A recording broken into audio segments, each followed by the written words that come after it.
Le 18 août 2025, avant même que le soleil ne se lève sur Ouagadougou, un séisme politique fit trembler tout un continent. Le capitaine Ibrahim Traoré, dans un geste sans précédent, ordonna l'expulsion totale de l'ambassade des États-Unis du Burkina Faso. Non seulement l'ambassadeur, mais chaque membre du personnel, chaque symbole, chaque trace diplomatique d'une des nations les plus puissantes de la planète fut chassée sous les yeux du monde entier. Derrière les grilles, l'armée burkinabé érigea un cordon de sécurité. À l'intérieur, les diplomates américains emballaient à la hâte la bannière étoilée, celle qui flottait autrefois avec fierté, maintenant repliée dans un silence lourd, presque funèbre. Mais dehors, sur la place centrale de Ouagadougou, il n'y avait ni peur ni hésitation, seulement des clameurs puissantes. La souveraineté n'est pas à vendre. Traoré fut catégorique. Nous n'expulsons pas un bâtiment, nous chassons l'arrogance qui a enchaîné l'Afrique trop longtemps. Ces paroles brûlaient comme des flammes, traversant le Sahel, franchissant les frontières du Burkina Faso. Était-ce de la folie ou un acte de courage? Une nation pauvre peut-elle vraiment choisir la dignité au détriment de l'aide internationale? Et si elle ose, pourra-t-elle survivre?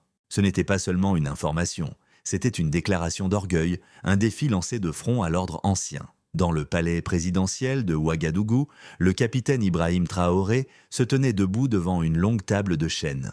Étendu devant lui, le dernier rapport américain semblait une insulte. Chaque mot pesait comme une provocation. Autour de lui, le silence était chargé de tension.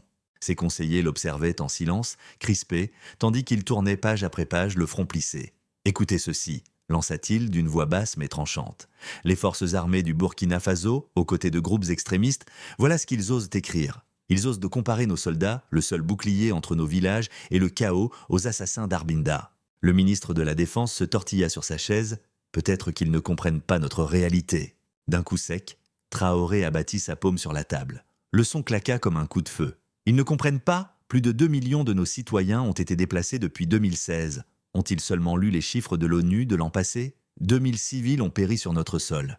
Et malgré cela, depuis les couloirs protégés de Washington, ils osent de proclamer que nos défenseurs sont les égaux de ceux qui massacrent nos enfants. Un silence lourd suivit. Son regard, embrasé par la colère, balaya la salle. Quelle arrogance pousse des hommes à écrire de telles lignes à des milliers de kilomètres d'ici dans les bureaux climatisés de Washington? Ce rapport, lu avec la monotonie bureaucratique d'un document banal pour les fonctionnaires américains, résonnait pour Traoré comme une dague plantée dans le cœur de sa nation.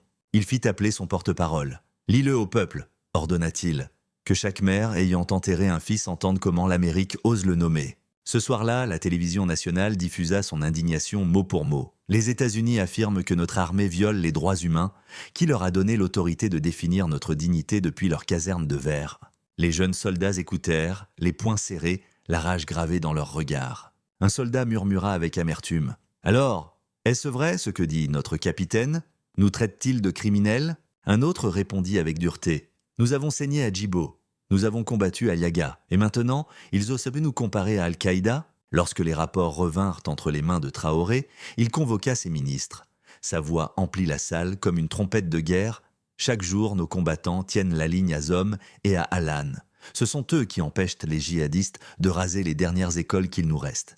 Et qu'aperçoit l'Amérique? Des chiffres couchés sur du papier. Ils comptent les enfants, mais comptent-ils les veuves que nous laissons derrière? Ils parlent de violations, mais savent-ils parler de martyrs? Qu'ils me répondent, personne n'osa. Seul le bourdonnement du ventilateur au plafond mesurait le temps qui s'écoulait. Traoré se mit à marcher lentement dans la salle. Ses bottes martelaient les dalles, lourdes et fermes. « Ce n'est pas une question de loi étrangère, reprit-il. C'est une question de récit. Si l'on nous place dans la même catégorie que les terroristes, quelle histoire restera-t-il du Burkina Faso? Quelle mémoire héritera notre peuple? Allons-nous laisser d'autres dicter notre place ou allons-nous la revendiquer nous-mêmes ?» Dehors, au-delà des murs, les rues commençaient à vibrer. Les manifestations enflaient. Les pancartes s'élevaient avec des slogans « La souveraineté n'est pas à vendre ».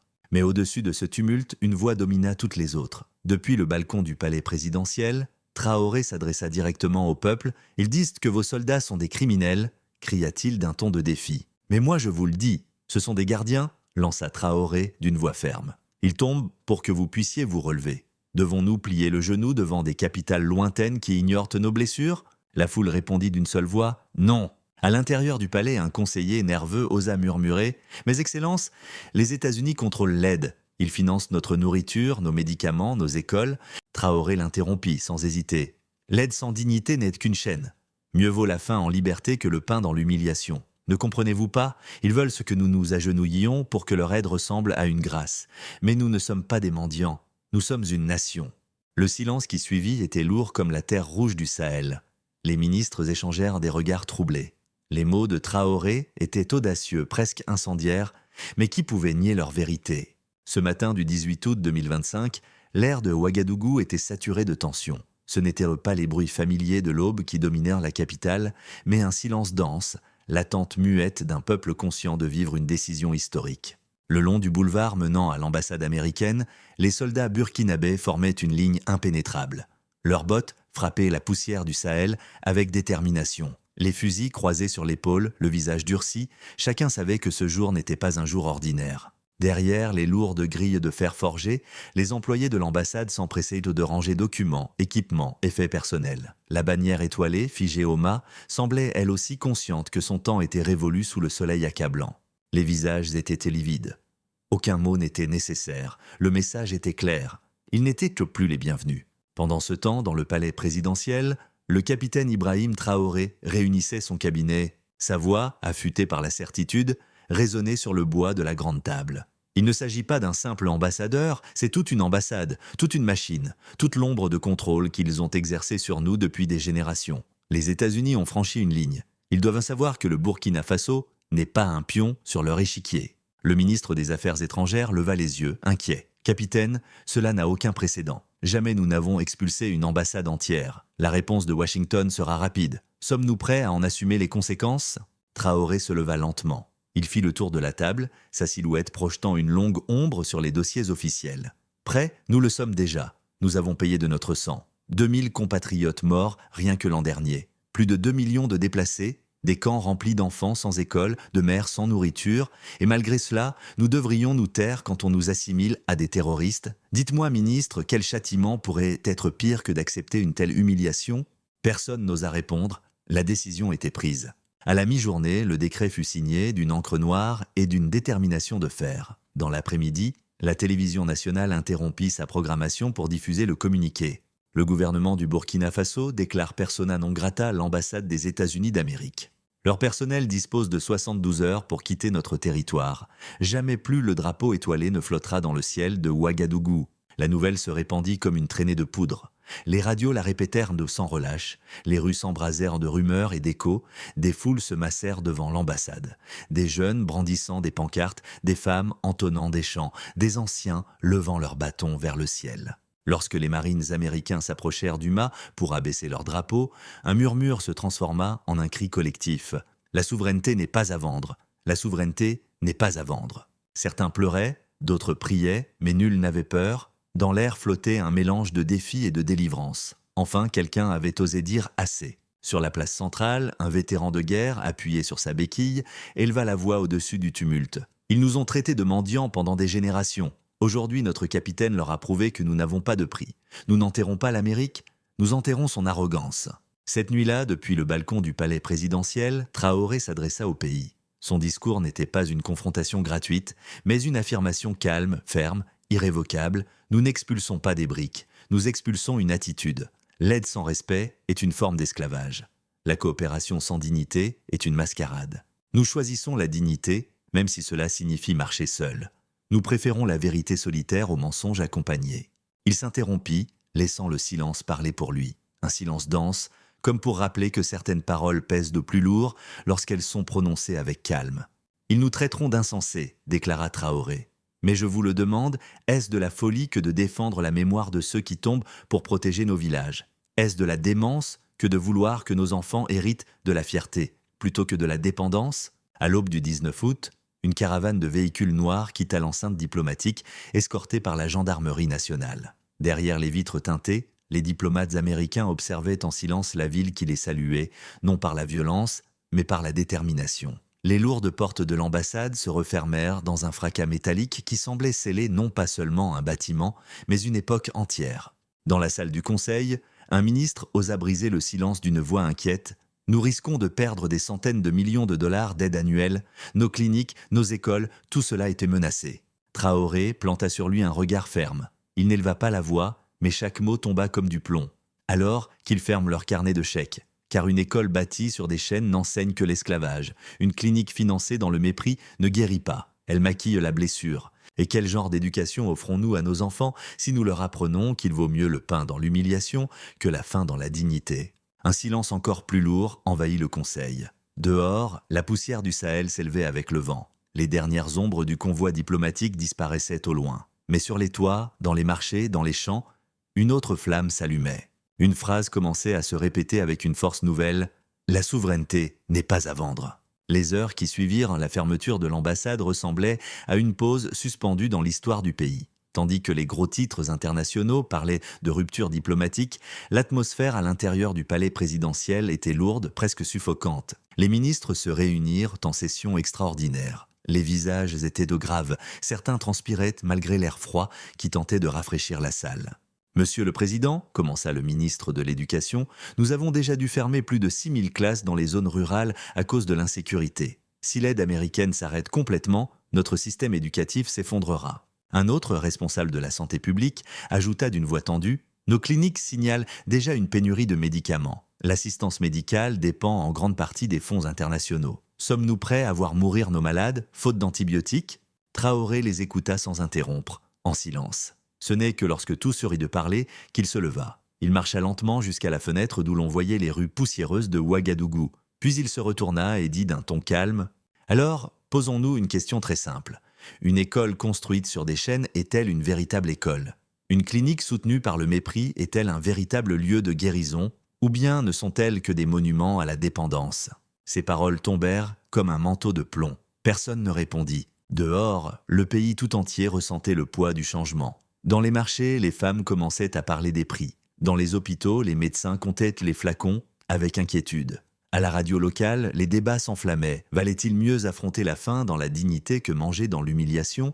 Dans un village du Sahel, un journaliste interrogea un cultivateur au visage marqué par le soleil et par les pertes. « N'avez-vous pas peur que, sans aide, la faim s'aggrave » demanda le journaliste. Le paysan s'essuya le front du revers de la main et répondit « Peut-être connaîtrons-nous la faim. Mais il vaut mieux avoir faim dans la dignité que d'être rassasié et enchaîné. À quoi sert le pain s'il t'oblige à baisser la tête ?» Ces mots traversèrent le pays comme un murmure de fer et finirent par parvenir aux oreilles de Traoré. Cette même nuit, il convoqua le haut commandement militaire. Dans la salle, les généraux étaient nerveux. « Capitaine, dit l'un d'eux, sans le soutien logistique de l'Occident, nos troupes seront en désavantage. Comment affronterons-nous les djihadistes sans leurs équipements ?» Traoré les regarda fixement.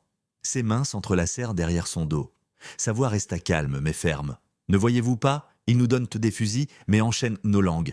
Ils nous offrent des médicaments, mais empoisonnent de notre dignité. Si la Russie peut nous fournir des outils sans humiliation, si la Chine peut bâtir des routes sans nous faire la leçon, pourquoi devrions-nous nous accrocher à ceux qui nous méprisent ?» L'écho de ces paroles ne resta pas rhétorique. À Moscou, les chaînes publiques saluaient la décision comme un acte de souveraineté. À Pékin, loin des gros titres, des délégations discrètes étaient envoyées avec des offres de coopération. Depuis Ankara, la Turquie promettait d'élargir ses hôpitaux et missions humanitaires, et à Bamako, comme à Niamey, les gouvernements du Mali et du Niger réaffirmaient leur alliance avec le Burkina Faso. L'Alliance des États du Sahel, AES, prenait forme avec plus de fermeté que jamais. Mais tous n'étaient pas convaincus. Lors d'une réunion privée, un jeune conseiller osa poser la question. « Capitaine, si ce combat nous mène à l'isolement total, si les enfants se retrouvent sans école, si les hôpitaux s'effondrent, aurons-nous vraiment fait ce qu'il fallait ?» Pour la première fois, le visage de Traoré se fit plus intime que solennel. « J'ai marché parmi les déplacés, » dit-il doucement. « J'ai écouté des mères qui ont enterré leurs enfants, des pères qui n'ont plus de terre à labourer. Si nous acceptons qu'on continue à nous traiter comme des objets de pitié, quel héritage laissons-nous derrière nous? Un peuple nourri mais sans fierté, un pays soigné mais sans voix ?» Il se leva à nouveau et s'approcha de la grande carte du Sahel accrochée au mur. Chaque grain de cette terre a été témoin de nos larmes. Désormais, il sera aussi témoin de notre décision. Que la fin vienne si elle doit venir, mais elle viendra accompagnée de la dignité d'un peuple qui a décidé de ne plus jamais s'agenouiller. Le lendemain, lors d'une visite inopinée, Traoré parcourut un camp de déplacés. Les enfants l'entourèrent. L'un d'eux, vêtu de haillons, saisit sa main et demanda d'une voix tremblante « Capitaine, aurons-nous à manger demain ?» Traoré s'accroupit, planta son regard dans celui de l'enfant et répondit à voix basse « Peut-être n'aurons-nous pas grand-chose aujourd'hui, mon fils, mais ce que nous avons est à nous. Et un jour, quand tu seras grand, tu comprendras que la liberté nourrit l'âme plus que le pain. » Les caméras immortalisèrent l'instant. Ce soir-là, la télévision nationale ne diffusa ni chiffres, ni débats, ni experts. Elle montra seulement un silence, une petite main dans une main ferme, et une phrase qui résonna dans chaque recoin du pays. Mieux vaut la faim dans la dignité que le pain dans la servitude. La nouvelle de l'expulsion totale de l'ambassade américaine ne resta pas confinée aux frontières du Burkina Faso. Elle voyagea à la vitesse des satellites, traversant océans et continents, déclenchant des réunions d'urgence dans des capitales lointaines. Washington réagit le premier. Au département d'État, un écran géant montrait en direct le Manu de Ouagadougou, sans drapeau. Un assistant entra précipitamment. « Monsieur le secrétaire, le capitaine Ibrahim Traoré a expulsé l'ensemble de l'ambassade. Ce n'est pas une simple querelle, c'est une rupture totale. » Le secrétaire, sans hausser le ton, ordonna « Rédigez une déclaration immédiatement. Nous menacerons de suspendre toute aide. S'ils veulent c'est l'isolement, qu'ils en perdent le prix. » Le soir même, les chaînes américaines répétaient et les manchettes comme des mantras « Le Burkina Faso risque l'isolement international ». Les analystes rappelaient qu'en un claquement de doigts, plus de 200 millions de dollars d'aide annuelle, santé, nourriture, sécurité, pourraient disparaître. Mais à Ouagadougou, Traoré ne céda pas d'un pas. Face à son gouvernement, il déclara d'une voix calme « Croyez-vous que nous échangions notre dignité contre des dollars, qu'ils appellent cela un suicide ? Mais quelle vie vaut la peine d'être vécue sans honneur ?» À Paris, l'alarme fut immédiate. Les responsables français, déjà contraints de retirer leurs troupes du Mali, du Niger et du Burkina Faso en 2023, qualifièrent la décision de téméraire. Un diplomate murmura devant la presse « Traoré est en train de couper la dernière corde qui le reliait à l'Europe ». À Bruxelles, les communiqués furent plus prudents. On évoqua un isolement préoccupant, une coopération en péril. Mais au palais présidentiel de Ouagadougou, les ministres lisaient entre les lignes. Traoré leur lança d'un ton ferme « De quelle chaîne parle-t-il ? De celle que nous n'avons jamais demandée ?» Moscou, en revanche, ne laissa pas passer l'occasion. Sur les chaînes publiques, les commentateurs saluaient Traoré comme un symbole de courage africain. Le ministre des Affaires étrangères, Sergouiev, déclara face aux caméras « Ce n'est pas de la folie, c'est l'émancipation. L'Afrique démontre qu'elle ne s'agenouille plus devant les diktats néocoloniaux. » Dans une réunion privée, un conseiller s'avança avec prudence. « Capitaine, les Russes vous encensent ouvertement. Ne devrions-nous pas nous rapprocher davantage d'eux ?» Traoré secoua la tête. Ses mots furent clairs. « Qu'ils parlent s'ils le veulent, mais souvenez-vous de ceci, la dignité ne se loue pas. Nous ne remplaçons pas un maître par un autre. » Pékin adopta une autre posture, sans déclaration tonitruante ni caméra. La Chine envoya des émissaires à Ouagadougou, porteurs d'offres d'aide humanitaire, de coopération technique et de crédits souples. Le message, remis sans micro, était limpide. « Nous n'intervenons pas, nous coopérons. » Traoré contempla longuement la proposition avant de commenter à ses ministres « L'Occident menace. La Russie applaudit. La Chine observe. Chacun joue sa propre partie, mais c'est à nous de tenir l'échiquier. » Ankara réagit aussi avec promptitude. La Turquie annonça qu'elle était prête à renforcer ses missions médicales, éducatives et d'infrastructures au Sahel. Un porte-parole officiel déclara « Le Burkina Faso n'est pas seul. Nous restons à ses côtés comme pont, comme frères et comme partenaires dans la foi et le développement. » Au palais présidentiel, Traoré écouta tous ces messages. Ses doigts frappèrent doucement la table. Pensif, il murmura « Le monde débat. Sommes-nous courageux ou insensés ? Mais moi, je pose une autre question. Est-ce de la folie d'exiger le respect ? Ou bien du courage de marcher loin de la dépendance ?» Dans les rues de Ouagadougou, les manifestations enflaient. Une banderole brandie par des étudiants proclamait « Notre souveraineté et notre survie ». À Washington, des sénateurs commençaient à s'interroger. Comment une petite nation pouvait-elle rejeter les États-Unis? Et si d'autres suivaient son exemple? Que se passerait-il si le Mali et le Niger faisaient de même? La peur commença à s'infiltrer dans ces couloirs qui, pendant des décennies, avaient cru l'obéissance acquise.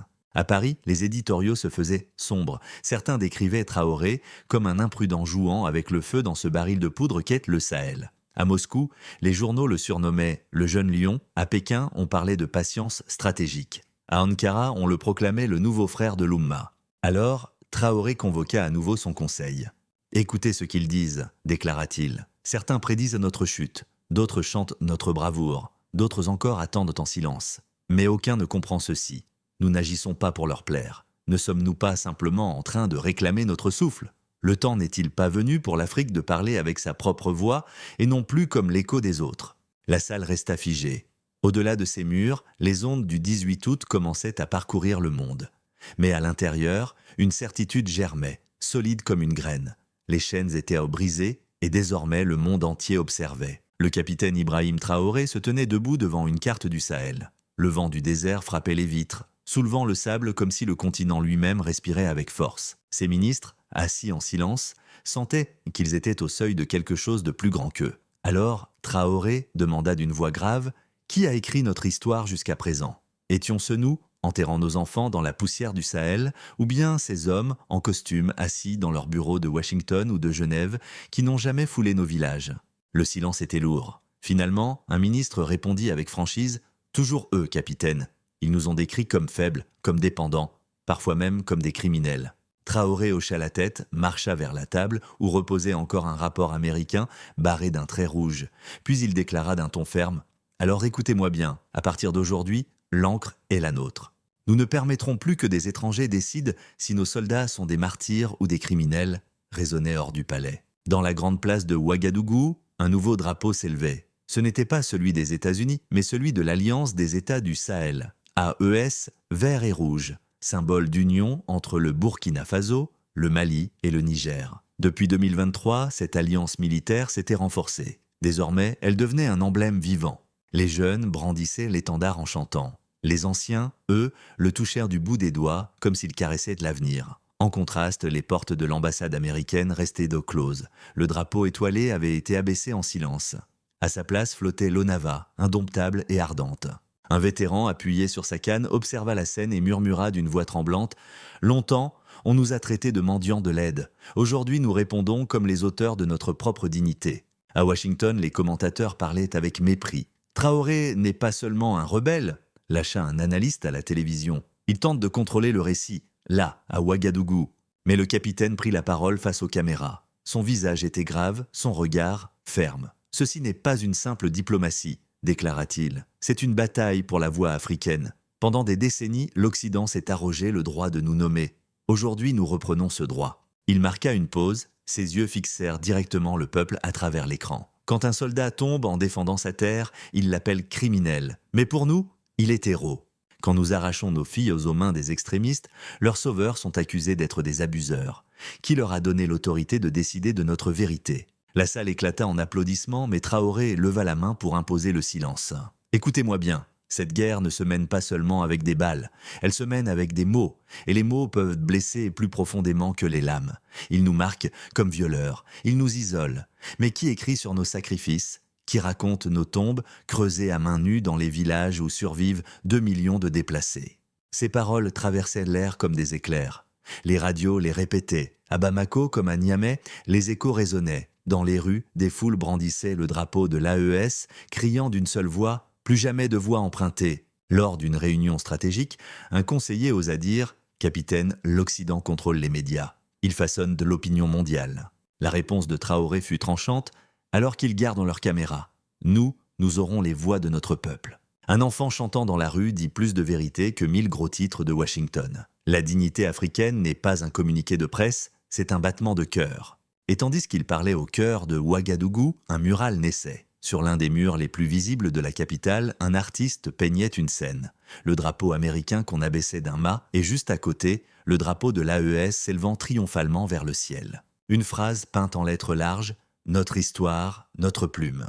Traoré visita le lieu en silence, accompagné de quelques gardes seulement. Il contempla le mural de longues minutes, puis parla, presque pour lui-même, « Voilà la véritable lutte. Non pas des armes contre des armes, mais des voix contre le silence. Qui écrira notre histoire, sinon nous ?» L'artiste, le pinceau encore trempé de couleur, leva les yeux vers le capitaine. « Jadis, on nous disait que notre histoire commençait avec l'esclavage. Aujourd'hui, nous leur répondons qu'elle commence avec la souveraineté. » La nuit tomba sur Ouagadougou, mais la ville refusa de dormir. Les drapeaux flottaient avec fierté. Et pour la première fois depuis des décennies, ce n'étaient ni les bleus des Nations Unies, ni les étoiles et bandes de l'Amérique qui dominaient l'horizon, mais le vert et le rouge d'une alliance qui n'attendait plus aucune permission. Traoré contempla deux scènes opposées, une ambassade close, une place vibrante de vie, et il murmura « Nous ne creusons pas notre tombe. Nous plantons un drapeau qui vivra plus longtemps que nous. » Le lendemain matin, alors que les portes de l'ambassade américaine restaient scellées, Ouagadougou s'éveilla avec une seule question suspendue dans l'air. Que va-t-il se passer maintenant dans les marchés ? Dans les marchés, les femmes se demandaient à voix haute quel serait désormais le prix du riz. Dans les cliniques, les médecins comptaient avec inquiétude leur dernière réserve de médicaments. Pendant des années, les États-Unis avaient injecté plus de 100 millions de dollars par an dans des projets de santé, d'agriculture et d'éducation. À présent, tout ne tenait plus qu'à un fil. Au Conseil des ministres, le débat était vif. L'un d'eux se leva: sans le soutien américain, nos programmes scolaires risquent de s'effondrer. Nous avons déjà perdu des milliers de classes, que deviendrons-nous si l'aide disparaît totalement? La réponse de Traoré fut glaciale mais mesurée. Alors, il faut se demander si une école bâtie sur des chaînes est une véritable école. Mieux vaut ne pas enseigner aujourd'hui que d'élever une génération prête à s'agenouiller demain. Ces mots étaient durs. Pourtant, loin du palais, au cœur du Sahel, un paysan répétait la même idée sans même l'avoir entendue. Interrogé par une radio locale, il déclara: « Peut-être connaîtrons-nous la fin, mais il vaut mieux mourir debout que vivre nourri d'aumônes. Oui, nous sommes pauvres, mais nous sommes libres. » À Madrid, Barcelone, Séville, beaucoup s'interrogeaient: la dignité peut-elle réellement soutenir une nation face aux migrations, aux inégalités grandissantes, aux défis mondiaux? L'Espagne pourrait-elle, elle aussi, choisir un jour la voie propre plutôt que le confort imposé? Aurait-elle le courage de préférer le juste au facile? À Ouagadougou, lors d'une marche, un vieil homme leva la main et cria: « Traoré nous a rendu la fierté. Même si la route est dure, nous la suivrons avec lui. » Et le peuple répondit d'une seule voix. Ce ne fut pas un simple applaudissement, ce fut un rugissement.